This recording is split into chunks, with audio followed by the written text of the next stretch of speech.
이번 주에 제가 아는 어떤 분이 저에게 동영상 하나를 보내주셨습니다.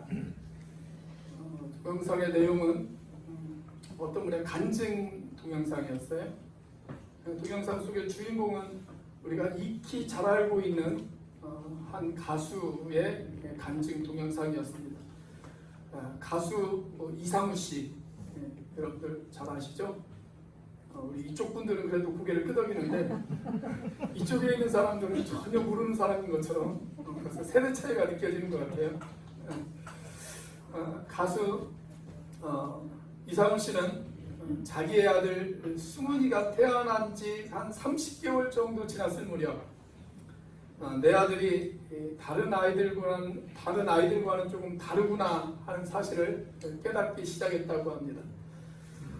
이 아이는 아빠라고 하는 발음조차 하기 너무 힘들어했고 그리고 갑자기 감정이 조절이 되어지지 않아서 갑자기 소리를 지르는가 하면 아니면 가만히 있다가 느닷없이 큰 길로 뛰어드는 그런 일들이 있어서 부모의 가슴을 내려앉게 하는 그런 일도 있었다고 합니다. 혼자 옷을 입는 데만 6개월이 걸렸고 혼자 신발을 신는 데만 5개월이 걸려서 배워야만 겨우 신발을 신을 수 있었다고 그래요. 우리는 이런 종류의 사람들을 가리켜서 흔히 발달장애다라고 그렇게 이야기를 합니다. 나이는 어른인데 아직 정신적으로나 신체적으로 나이를 따라주지 않는 그런 발달이 미숙한 상태를 가리켜서 우리는 발달장애라고 그렇게 이야기를 합니다. 이런 자녀를 둔 부모들이 얼마나 힘들고 얼마나 고통스러워하는지 사실 경험해보지 않은 사람들은 잘 몰라요. 그런데 사랑하는 여러분, 영적 성장의 과정에 있어서도 발달장애가 있다라는 것을 여러분들 알고 계십니까? 교회 안에도 발달장애를 가지고 있는 영적 상태의 사람들이 적지 않게 있습니다. 우리 한국교회가 갑자기 급성장한 것은 사실이죠. 그러다 보니까 좋은 점도 있지만 또 여러 가지 문제점들도 못지않게 꽤 많이 가지고 있습니다. 저는 우리 한국교회 안에 뿌리 깊은 두 가지의 문제가 있다고 생각을 합니다. 첫 번째 문제는 뭐냐면 제가 몇 번 강조했습니다만 소위 명목상의 그리스도인들이 많다, 이름뿐인 그리스도인들이 많다라고 하는 것입니다. 교회는 나와요. 그런데 믿음에 확신이 없어요. 예수님을 개인의 구주와 주님으로 인격적으로 만난 그런 경험이 없습니다. 그래서 아직 구원받지 못한 그리스도인들이 한국교회 안에 너무나 많이 있다는 거예요.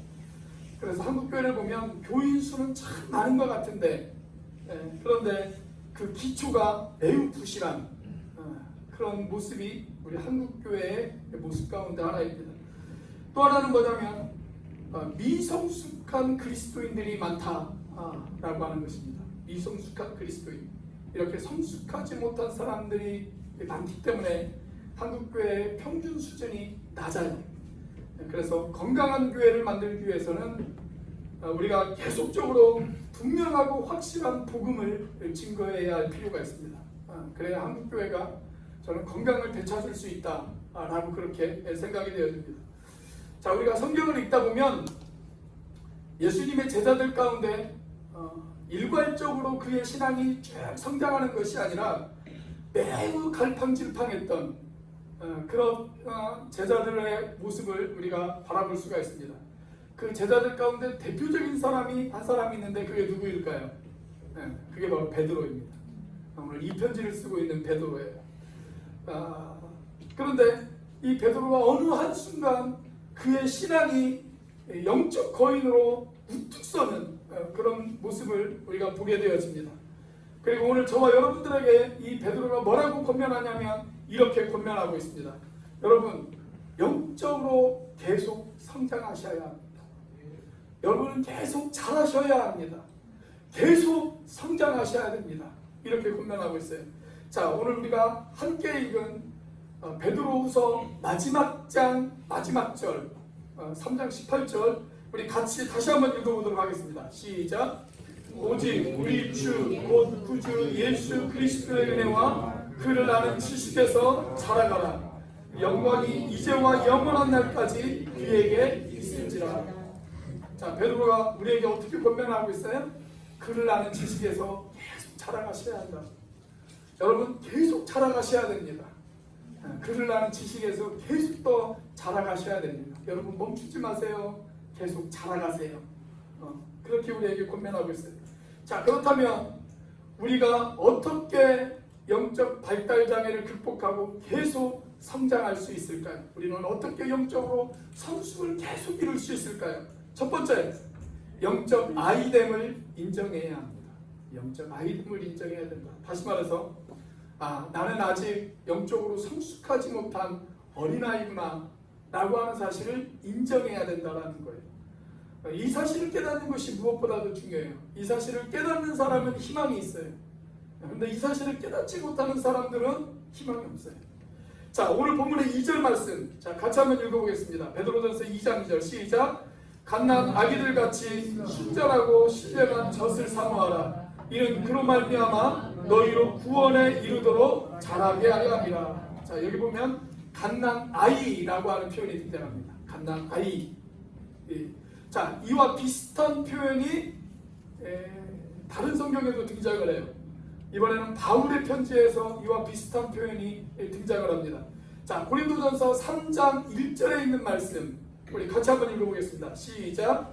형제들아, 내가 신령한 자들을 대함과 같이 너희에게 말할 수 없어서 육신에 속한 자 곧 그리스도 안에서 아이들을 대함과 같이 하노라.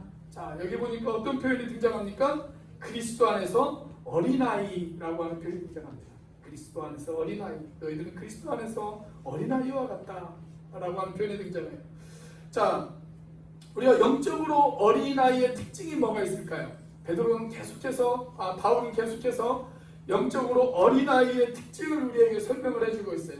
자, 베드로 고린도전서 3장 2절 말씀을 보면 영적으로 어린아이의 특징에 대해서 이렇게 이야기를 합니다. 자, 내가 너희를 젖으로 먹이고 밥으로 아니하였노니 이는 너희가 감당하지 못하였음이거니와 지금도 못하리라. 그러니까 영적인 어린아이의 특징이 뭐냐면 말씀을 제대로 먹지 못해요. 설령 먹었다 한들 그것을 제대로 소화하지 못해요. 여러분 갓난아이들을 한번 보십시오. 갓난아이들에게는 단단한 음식을 먹을 수 없습니다. 그래서 우유를 먹어요. 우유, 젖을 먹습니다. 여러분 영적으로 건강하지 못한 사람의 특징이 뭔지 아십니까? 영적으로 건강하지 못한 사람의 특징은 단단한 음식을 먹지 못한다는 것입니다.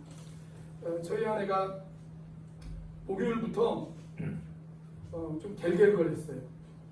그러더니 어제도 아무것도 먹지 못하고 오늘도 아무것도 먹지 못했습니다. 그래서 오늘 아침에 겨우 제가 죽을 사다 주었더니 죽을 조금 먹었어요. 여러분 건강하지 못한 사람의 특징은 밥을 먹지 못한다는 거예요. 죽밖에 못 먹어요. 부드러운 것밖에 먹지를 못합니다. 자, 그래서 여기 바울이 뭐라고 이야기를 해요? 건강하지 못한 사람의 특징은 제대로 먹지 못한다. 먹었다 한들 그것을 제대로 소화할 수 없다. 여러분 그것이 바로 건강하지 못한 사람의 특징입니다. 자, 또 하나의 특징이 있어요. 건강하지 못한 사람의 또 하나의 특징. 그것은 뭐냐면 아직 옛사람의 모습을 벗어나지 못한 그런 모습을 가지고 있습니다. 아직 옛사람의 모습을 그대로 가지고 있어요. 자, 그것을 바울이 어디서 이야기를 하냐면 3절 말씀에서 이야기합니다. 고린도전서 3장 3절 같이 한번 읽어보겠습니다. 시작. 너희는 아직도 육신에 속한 자로다. 너희 가운데 시기와 분쟁이 있으니 어찌 육신에 속하여 사람을 따라 행함이 아니리요. 자, 이렇게 옛사람을 벗어나지 못한 사람의 특징은 뭐냐면 계속 시기하고 다퉈요. 시기와 다툼이 있어요. 누군가를 미워하고 질투하고 화해할 줄 모르고 져줄 줄 모르고 그것이 바로 영적으로 어른이 되어지지 못한 어린아이들의 특징입니다.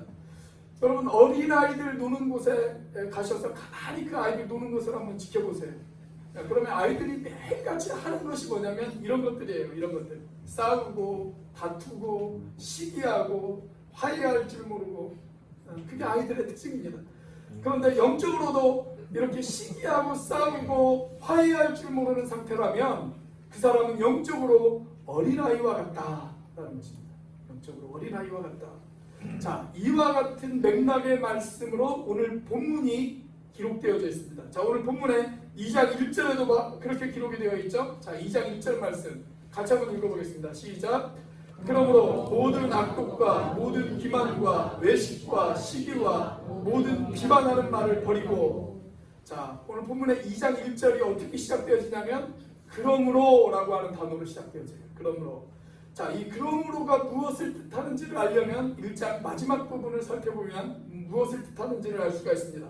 자, 1장 23절 말씀을 보면 이렇게 기록이 되어져 있어요. 너희가 거듭난 것은 썩어질 씨로 된 것이 아니요 썩지 아니할 씨로 된 것이니 살아있고 항상 있는 하나님의 말씀으로 되었느니라. 그러니까 말씀을 통해서 예수님을 만나고 말씀을 통해서 예수님을 영접하고, 그래서 거듭났다면, 너희들이 정말로 거듭났다면, 말씀을 통해서 너희들이 정말로 거듭났다면, 자, 그 다음 2장이 시작되어져요. 그러므로 이제 모든 악독, 기만, 외식, 시기, 비방하는 것, 이런 것들을 버려야 된다. 이런 것들을 버려야 너희들이 영적으로 성장할 수 있다. 지금 베드로가 그 이야기를 하고 있는 것입니다. 자, 그런데 아직도 우리가 교회를 출석하고 신앙생활을 하면서도 내가 예수님을 만나지 못했던 시절에 이런 모습들을 우리가 혹시 가지고 있지는 않습니까? 싸우고 시기하고 질투하고 화해하지 못하고 이런 것들을 여전히 우리가 가지고 있다면 그 사람은 교회를 얼마를 출석했든지 간에, 교회에서 직분이 무엇이든지 간에 그 사람은 영적인 어린아이입니다. 영적인 어린아이. 그런데 정말 불행한 것은 뭐냐면 자기가 영적인 어린아이임에도 불구하고 영적인 어린아이라는 사실을 알지도 못한다는 것이 더 큰 문제입니다. 알지도 못한다는 게 더 큰 문제입니다. 우리 좌우 옆에 있는 분들, 우리 앞뒤에 있는 분들에게 한번 인사해 볼까요? 어른이십니까? 어린아이십니까? 어린아이.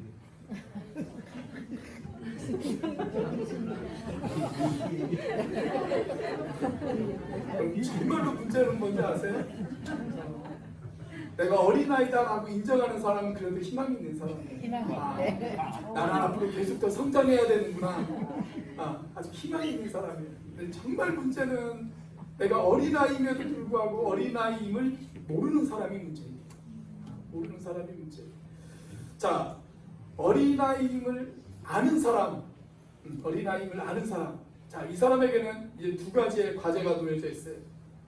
어떤 과제가 놓여져 있느냐? 자, 우리가 어떻게 영적으로 성숙을 이룰 수 있을까요? 두 번째로 영적 은혜를 사모해야 합니다. 자, 영적으로 어린아이라고 하는 것을 인정한 사람은 영적 은혜를 사모해야 돼요. 다음 단계로 나가야 되는데 그게 뭐냐면 영적 은혜를 사모하는 거예요. 영적 은혜. 자, 기독교 신앙의 가장 큰 특징이 뭐냐? 은혜라고 이야기할 수가 있습니다. 은혜. 세계적인 기독교 작가 가운데 필립 얀시라고 하는 사람이 있어요. 이분은 그의 가장 최고의 작가에게 주어지는 그런 올해 최고의 책이라고 하는 상이 있는데 그 책을 무려 6번이나 수상한 사람입니다. 이 사람이 쓴 책 가운데 놀라운 하나님의 은혜라고 하는 책이 있어요. 바로 이 책입니다. 놀라운 하나님의 은혜라고 하는 책이 있어요. 근데 이 책을 보면 이런 이야기가 나옵니다. 영국에서 비교 종교학 회의가 열렸습니다. 여러 가지 종교들의 특징들을 비교하고 연구하는 그런 모임입니다.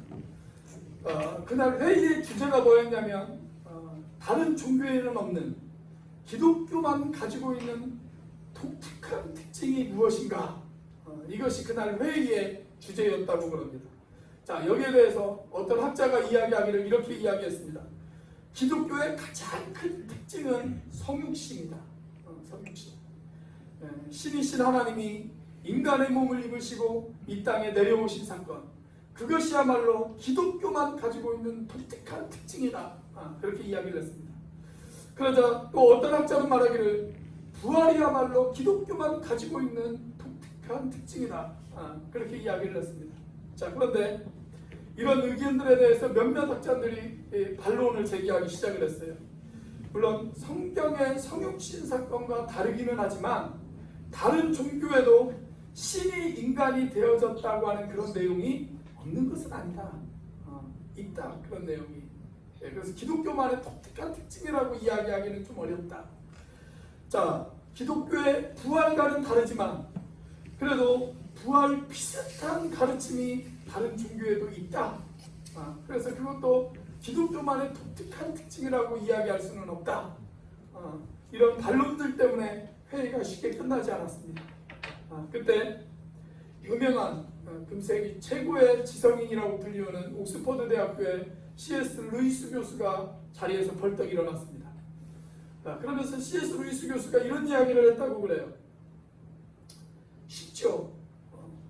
기독교만의 독특한 특징을 이야기하는 것은 매우 쉽습니다. 저는 한 단어로 이야기할 수가 있습니다. 그것은 뭐냐면 바로 은혜입니다. 은혜입니다. 그렇게 이야기했다고 해요. 그리고 그 말이 곧 그 회의의 결론이 되어졌다고 합니다. 여러분, 은혜의 뜻이 무엇입니까? 제가 여러분들에게도 누차 말씀을 드리지만 은혜란 받을 자격이 없는 사람에게 아무 조건 없이 베풀어 주시는 하나님의 사랑, 그게 은혜죠. 나는 하나님의 사랑을 받을 만한 자격이 없어요.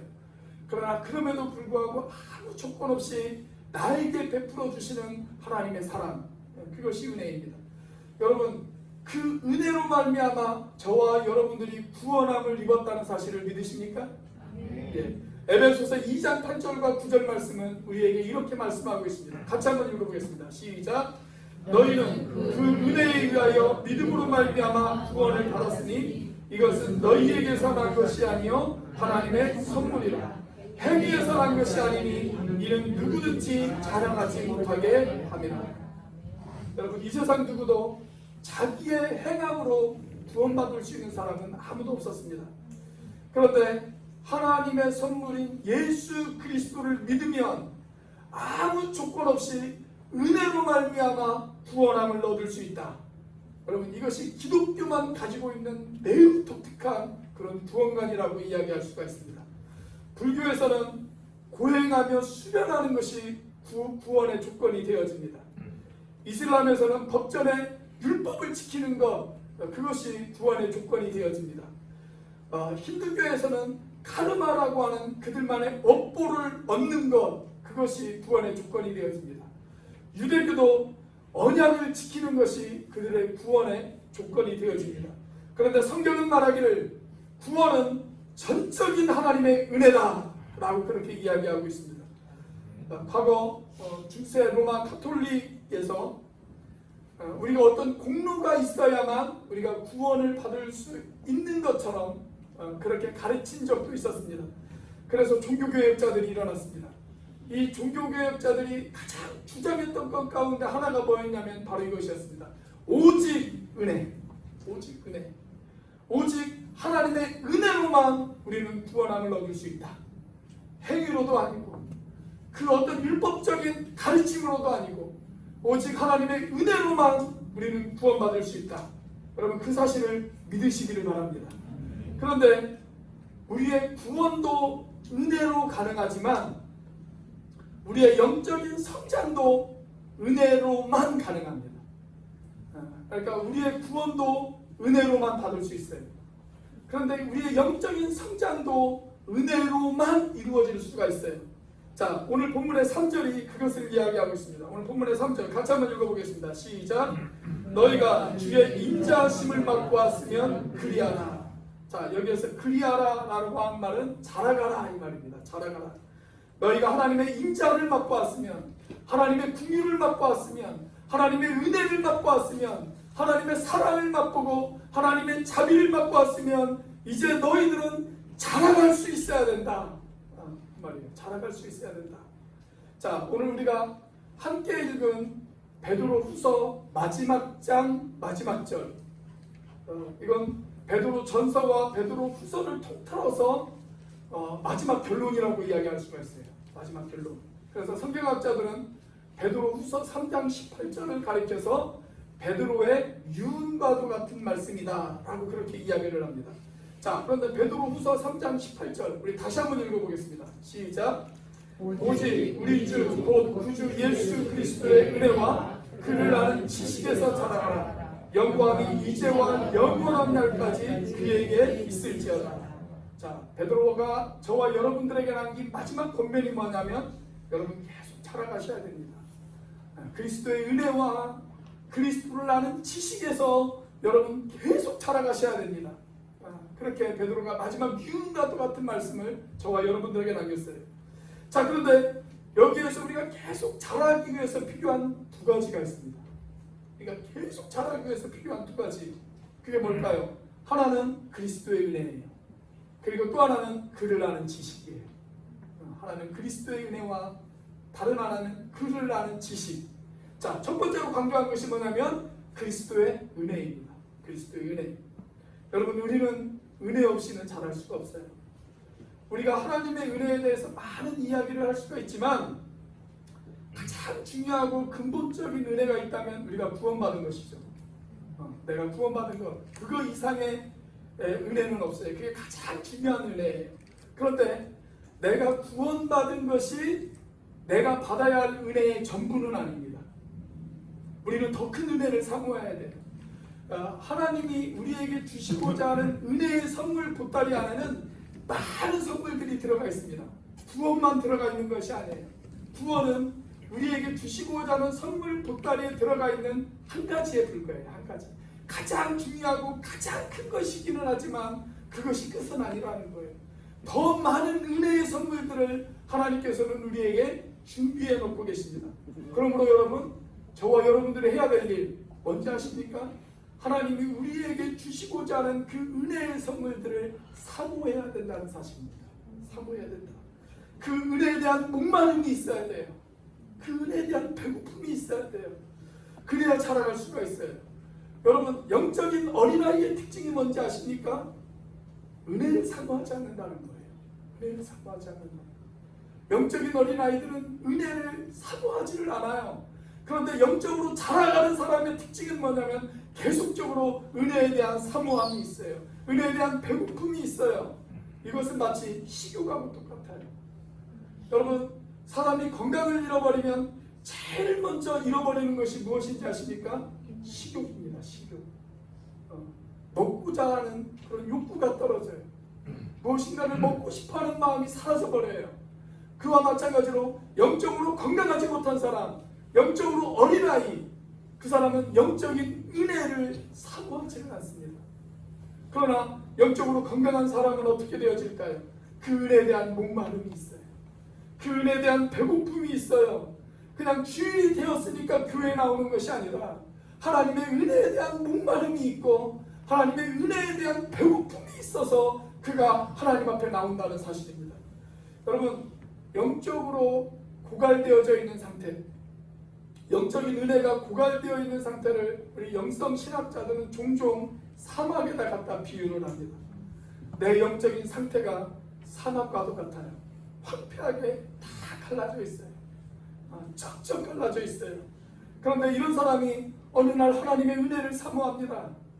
그리고 하나님의 은혜의 단비가 그의 가슴에 내리기 시작합니다.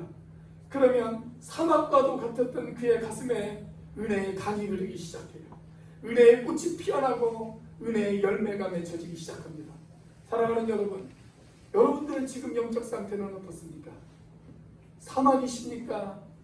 아니면 영적인 강이, 성령의 강이, 은혜의 강이 흐르고 계십니까? 여러분, 우리가 어떻게 이 은혜를 받을 수가 있을까요? 이 은혜의 통로는 딱 하나밖에 없어요. 딱 하나. 그게 무엇일까요? 기도입니다.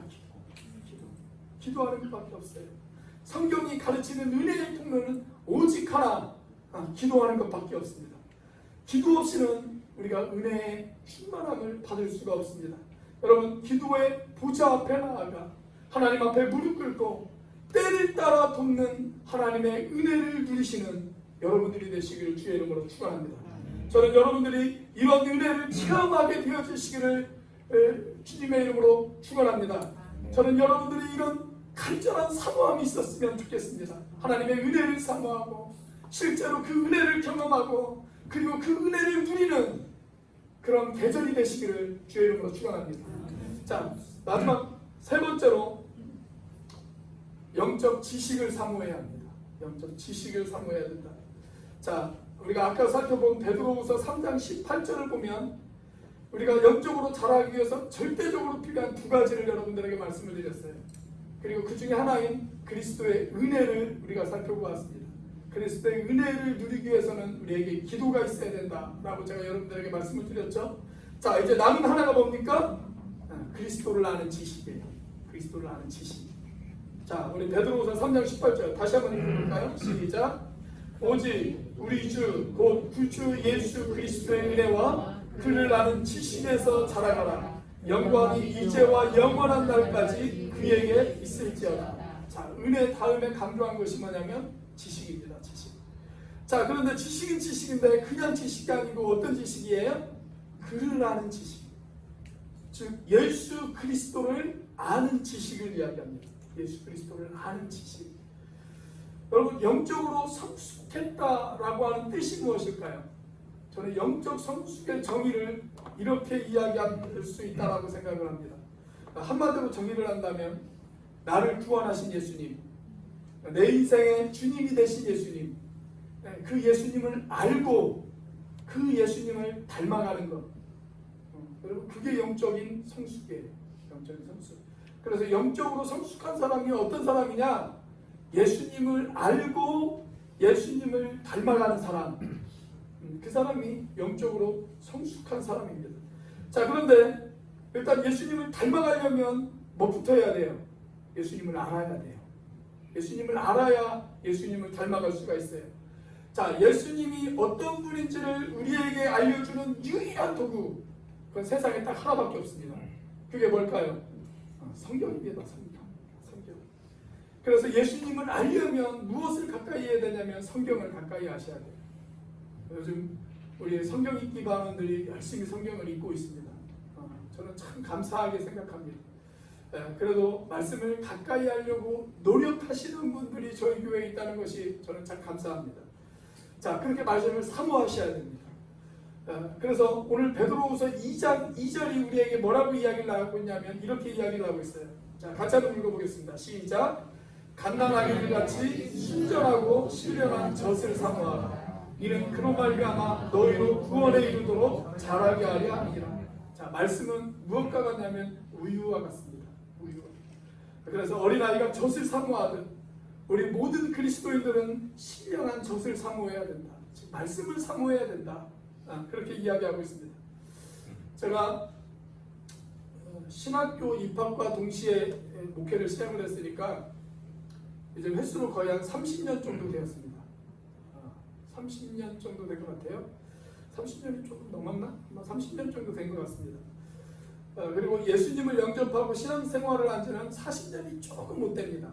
물론 제가 3살 때부터 교회를 출석을 했기 때문에 교회당을 출석한 지는 그보다 훨씬 더 오래되었지만 예수님을 영접하고 본격적으로 신앙생활을 한 지는 한 40년 정도 되어진 것 같습니다. 그런데 제가 30년 목회생활과 40년 신앙생활을 해본 결과 제가 내린 결론은 딱 하나입니다. 그게 뭐냐면 성경 공부 안 하고 예배만 출석하는 신앙생활 40년하고 성경 공부 제대로 하면서 신앙생활하는 4년하고 똑같다라는 것입니다. 똑같다. 아니 어쩌면 성경 공부 안 하고 40년 동안 신앙생활을 하는 것보다 제대로 성경 공부하고 4년 동안 신앙생활하는 사람이 훨씬 나을 수 있습니다. 왜냐하면 성경 공부를 제대로 해야 내가 무엇을 믿어야 되는지 그리고 내가 어떻게 살아야 되는지를 알 수가 있기 때문에 그렇습니다. 그리고 교회 생활도 마찬가지예요. 교회 생활도. 여러분 목회자가 자기의 목회 철학을 설교 시간에 다 이야기를 못해요. 설교 시간은 정해진 본문이 있기 때문에 본문에 충실하다 보면 그런 것들을 이야기할 시간이 없어요. 그러면 그런 것들을 가장 잘 이야기할 수 있는 시간이 언제일까요? 성경 공부 시간입니다. 성경 공부 시간. 목회자의 목회 철학을 알아야 같이 일을 할 수가 있잖아요. 그래서 성경 공부를 꼭 하셔야 됩니다. 지금 코로나 때문에 못하지만 아무튼 7월 달부터 시작할 겁니다. 각오를 하시기 바랍니다. 각오를 하시기 바랍니다. 저는요, 예수님 영접하고 제가 40년 동안 설교를 받는데 아직도 말씀에 배고파요. 아직도 말씀에 배고파요. 아직도 저는 이 말씀에 목말라요. 아직도 저에게 있어서 이 성경은 매우 신비로운 책입니다. 제가 퍼내고 또 퍼내도 마치 이 성경은 마르지 않는 생물처럼 계속 퍼낼 것이 나오는 그런 책이 바로 이 성경책입니다. 그래서 더 배우고 싶어요. 그래서 저 코로나가 좀 빨리 끝났으면 좋겠어요. 정말 듣고 싶은 세미나들을 좀 들었으면 좋겠습니다. 제가 또 영적으로 채워져야 여러분들에게 또 채워줄 수 있지 않겠습니까? 여러분, 요즘 말씀을 공부하기에 얼마나 좋은 계절입니까? 아까 예배 시작하기 전에 우리 윤 목사님이 어떤 계절이든 어떤 날씨든 예배하기 좋은 계절이다 라고 그렇게 말씀을 하셨는데, 여러분, 어떤 계절이든 어떤 날씨든 성경을 공부하기에 좋은 계절입니다. 좋은 계절입니다. 날이 맑으면 주님, 저 빛나는 태양처럼 말씀이 내 인생의 앞길을 비춰주세요. 여러분, 비가 오면 주님, 말씀이 성령의 단비가 되어져서 내 마음 가운데 촉촉히 내 마음을 적셔주세요. 바람이 불면 주님, 하나님의 말씀 가운데 성령의 바람이 내 마음 가운데 불어오게 해주세요. 여러분, 우리 교회 모든 형제 자매님들이 이렇게 하나님의 은혜에 목말라 하면서 말씀을 붙들고 다시 한번 주님 앞에 무릎 꿇는 그런 우리 온누리교회가 되어줄 수 있기를 주의 이름으로 축원합니다. 교회사를 살펴보면 거대한 영적 부흥이 폭발한 때가 몇 번 있었어요. 그런데 그런 부흥이 폭발할 때 그 시작을 보면 단 몇 사람에 의해서, 아니 어떤 때는 단 한 사람에 의해서 그 거대한 부흥의 물길이 폭발한 때가 있었습니다. 누군가가 정말 말씀을 붙들고 하나님 앞에 간절히 기도하기 시작했을 때 그런 영적인 부흥들이 일어났습니다. 1907년 평양에서 있었던 평양 대부흥 사건도 바로 그런 부흥 사건 중에 하나였습니다. 여러분, 부흥이 일어나면 우리의 삶이 바뀌어요. 내 인생만 바뀌는 것이 아니라 내 주변에 있는 사람들이 같이 바뀌어요. 가정이 새로워지고 사회가 새로워지고 교회 공동체가 새로워지기 시작합니다. 평양 대부흥은 사경회를 하다가 평양 장대현 교회에 거대한 부흥의 불길이 일어나기 시작을 했죠. 그래서 어떻게 되어졌냐면 사람들이 자기의 죄를 자백하기 시작을 했어요. 심지어 도둑들이 자기들이 훔친 물건을 다시 되돌려주기 시작을 했습니다. 경찰들이 깜짝 놀랄 만한 그런 사건들이 일어나기 시작을 했어요. 믿지 않는 수없이 많은 사람들이 주님 앞에 돌아왔습니다. 그래서 오늘날 한국교회의 기초가 되어졌던 그 부흥운동이 바로 1907년 평양 장대현 교회에서 일어났다라고 해도 과언이 아닐 것이라고 저는 여러분들에게 감히 이야기 드릴 수가 있습니다. 자, 그런데 여기까지는 우리가 잘 알려진 이야기죠. 여기까지는 잘 알려진 이야기예요. 저도 여기에 대해서는 여러분들에게 한 2번 정도 말씀을 드린 기억이 납니다. 자, 그런데 지금부터 이 사건과 관련된 잘 알려지지 않은 한 이야기를 여러분들에게 소개해 드리도록 하겠습니다. 여러분 혹시 에반 로버츠라고 하는 사람을 알고 계십니까? 이 사람은 영국 사람입니다. 영국 웨일스 지방에 살았던 20대 젊은 청년이었습니다. 정확하게 1904년 그런 그 교회의 주일학교 교사였습니다. 그런데 이분이 어느 날 주일학교 교사들이 모이는 어떤 집회에 이분이 참석을 하게 되어졌어요.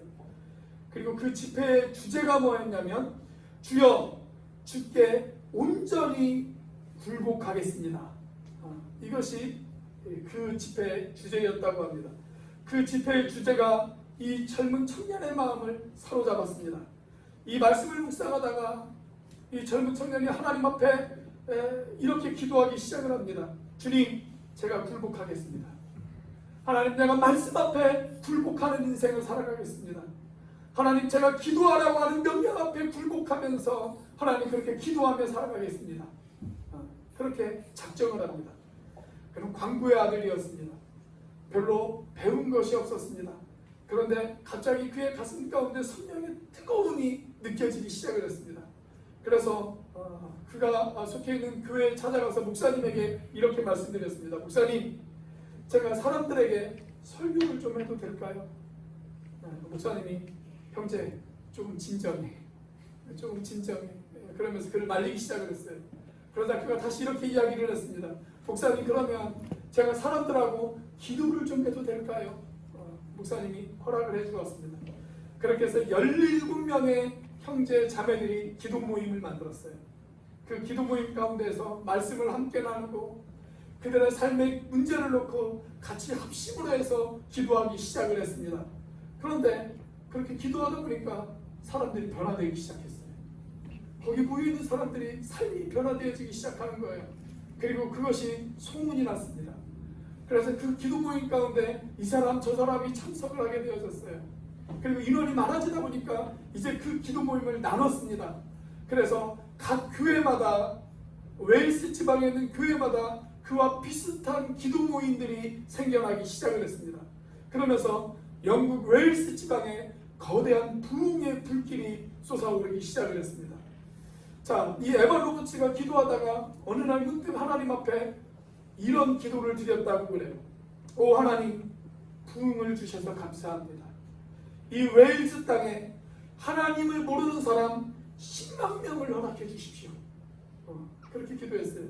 그런데 놀라운 사실은 그 해 1904년 그 해 웨일스 지방에 하나님을 모르는 사람 10만 명이 돌아왔습니다. 엄청난 부흥의 불길이 일어나기 시작을 했습니다. 이번에는 이 소문이 전 세계에 퍼지기 시작을 했습니다.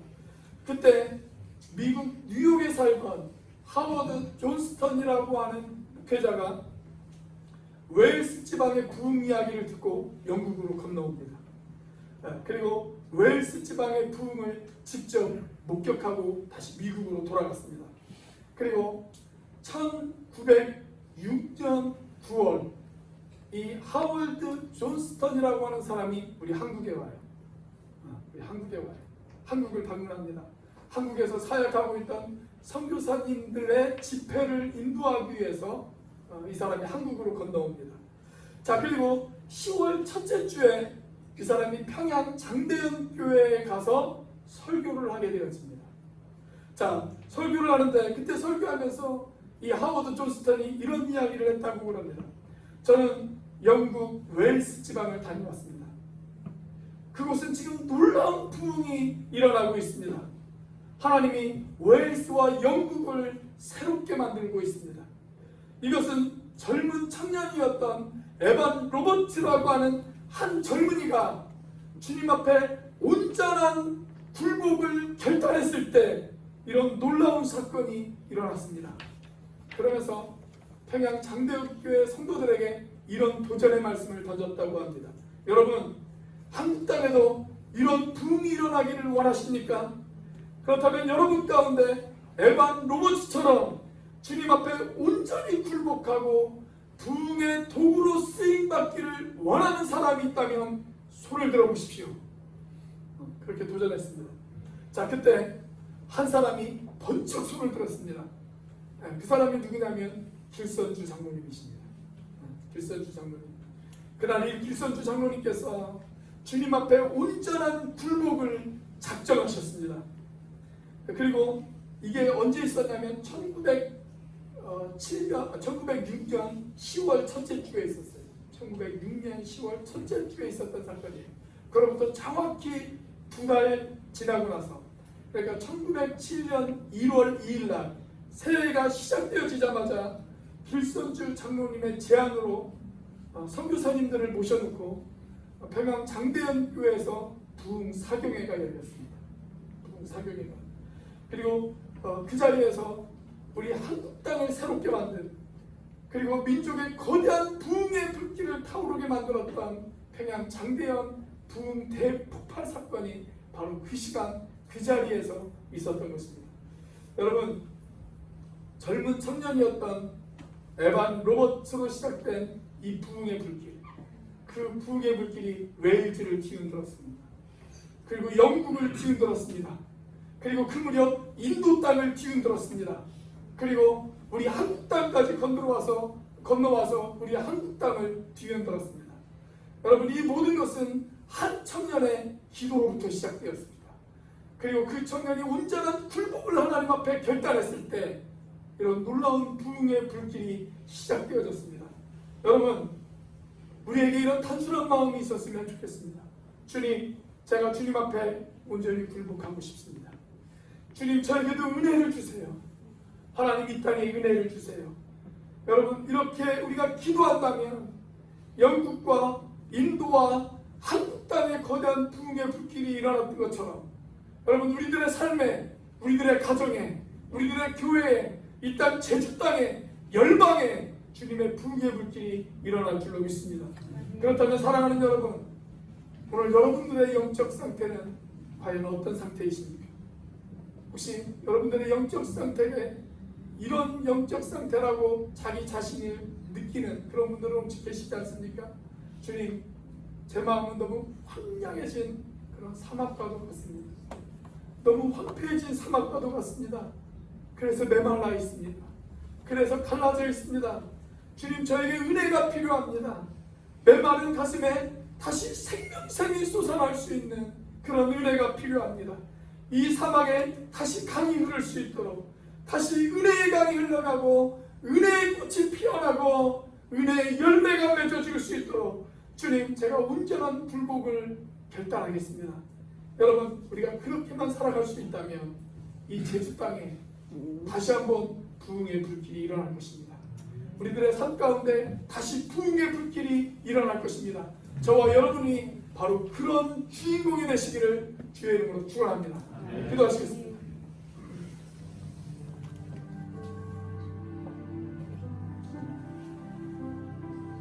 우리 시간 함께 기도하기를 원합니다. 하나님, 우리에게 은혜가 필요합니다. 하나님, 내가 은혜가 목마릅니다. 하나님, 은혜에 갈급합니다. 목말라져 버린 내 가슴, 황량해진 내 가슴, 갈라져 있는 내 가슴, 아버지 하나님, 이 가슴에 은혜의 단비를 내려 주시옵소서. 그래서 생명의 강이 흘러가게 하시고, 하나님, 생명의 꽃이 피어나게 하시고 생명의 열매가 맺어질 수 있도록 인도하여 주시옵소서. 하나님, 그런 영적인 은혜를 사모하고 영적인 지식을 사모할 수 있는 우리가 되어질 수 있게 하여 주시옵소서. 우리 시간 이런 기도 제목을 가지고 함께 기도하는 시간 갖도록 하겠습니다. 같이 한번 기도합니다. 할렐루야. 살아계심의 역사하시는 하나님 아버지, 감사합니다. 아버지 하나님, 이 시간 주님께서 함께 해주시옵소서. 아버지 하나님, 우리에게 영적인 은혜를 허락하여 주시옵소서. 아버지 하나님의 은혜에 목말라 있습니다. 하나님 은혜에 갈급해 있습니다. 아버지 하나님, 저와 사랑과 두근대 아버지 하나님, 우리들을 아버지 하나님 주님께 보내주시고 아버지 하나님 성령의 답비를 하나님 우리에게 불러주시옵소서. 아버지 하나님 성령의 은혜의 답비를 불러주시옵소서. 하나님 은혜를 사모하게 하여 주시옵소서. 하나님 은혜에 갈급하게 하여 주시옵소서. 아버지 하나님, 그래서 다시 한번 아버지 하나님 사랑과 두근대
하나님, 우리는 계속 자라가야 하는 그런 영적인 어린 아이들과 같은 존재들입니다. 이 시간 나를 구원하신 예수 그리스도가 누구인지를 알아가게 하시고 그 주님을 본받는 데까지 자라는 우리들이 되어줄 수 있도록 인도하여 주시옵소서. 그러기 위해 영적 은혜를 사모하게 하여 주시옵소서. 영적인 지식을 사모하게 하여 주시옵소서. 주님을 더욱더 알아가게 하여 주시옵소서. 그래서 메마른 우리의 가슴에, 사막바다 같은 우리의 가슴에 생명샘 솟아나게 하여 주시고, 은혜의 강이 흐르게 하시고, 은혜의 꽃이 피어나게 하시고, 은혜의 열매가 맺어질 수 있도록 인도하여 주시옵소서. 이제는 우리를 위하여 십자가에 달리신 성자 하나님의 은혜와 그 독생자를 죽기까지 내어주신 성부 하나님의 사랑과 지금도 그 사랑을 깨닫게 하시고 충만하게 하시는 성령 하나님의 교통하심이 영적 은혜를 사모하고 그리스도를 아는 지식을 사모하는 우리 오늘교회 형제자매들의 인생과 가정 위에 지금부터 영원까지 함께 하시기를 간절히 축복하며 기도하옵나이다. 아멘.